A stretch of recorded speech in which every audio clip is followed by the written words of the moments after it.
I offer the simplest amendment you're going to see tonight. It's a simple up or down on whether or not we're a co-equal branch of government, whether or not the Appropriations Committee, that I'm new to, but many of you have been here for decades, actually has the power of the purse.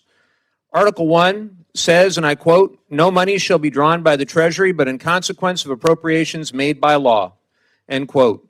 That's the basic authority of this committee.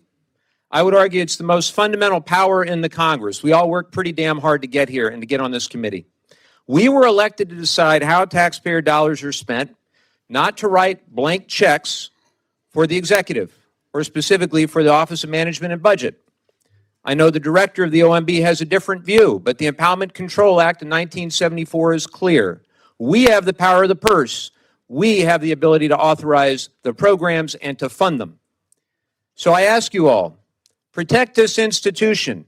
Protect the role that the framers gave us. They gave Congress, they gave us the power of the purse. Full stop. And that's all this amendment says, no tricks. I'm not going to read the whole thing, but it's simply the Respect America's Constitution Amendment.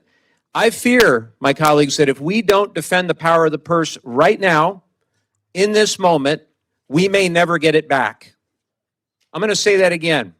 If we don't defend the power of the purse right now, right here, we may never get it back. Some of you might think this is funny or a joke. I don't. I care how these tax dollars are spent. We're responsible for $2 trillion a year. We damn well ought to live up to that responsibility. We're either co-equal or we're not. Mr. Chairman, I'll yield back. Colleagues, I ask you, what are you afraid of? What are you afraid of? Voting against this amendment is voting to undermine this institution that we were all duly elected to. We were elected to serve the interests of roughly 750,000 constituents all across this great country. It's the honor of a lifetime for me.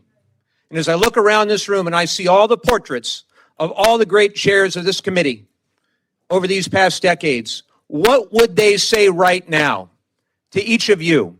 Would they tell you to abdicate your responsibilities under the Constitution, to undermine the interests of this institution? For what? Because you're afraid? Of what? You were elected. You were elected. Remember that. Vote yes on this amendment. We are the House of Representatives. You are the elected representatives of the people. I yield back.